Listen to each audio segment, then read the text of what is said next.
One of the world's most important shipping lanes has been cut off. Iran is vowing to attack any ship trying to pass through the Strait of Hormuz. It is also targeting energy sites across the Middle East, including Saudi Arabia's largest oil refinery, a liquefied natural gas facility in Qatar, and a major oil refinery in Kuwait. And all this is raising energy prices, sending the price of oil and liquefied natural gas higher. Now, the Strait of Hormuz is the narrow channel off Iran's coast. This is where nearly 20% of global oil consumption flows. On Monday, a senior official with Iran's Revolutionary Guards said the strait is closed, and if anyone tries to pass, Iran will, quote, set those ships ablaze. Choking it off could antagonize China. China is the world's largest importer of crude. It's also the biggest buyer of Iranian oil.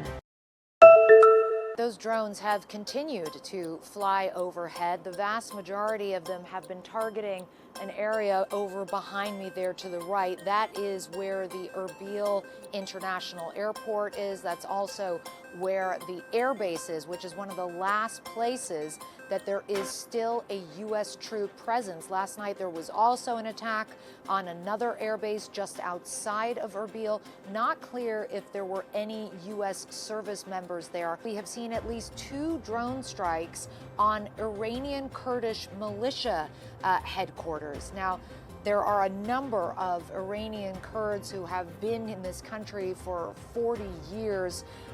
They are waiting, essentially, for the opportunity to go back into Iran at some point. And there's been a lot of speculation about whether they would be part of some kind of an effort to topple the Iranian regime. At this stage, that is incredibly speculative, but nonetheless, it is still interesting that we are now seeing those drones targeting those militia positions. This war began, and the expectation is that will only continue to intensify. So a lot of anxiety here.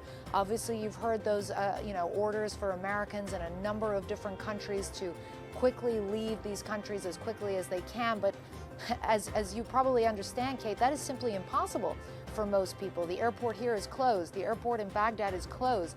The journey to get to Turkey takes many, many hours. So a lot of complexity and a lot of anxiety that this situation is continuing to escalate with no clear off-ramp in sight.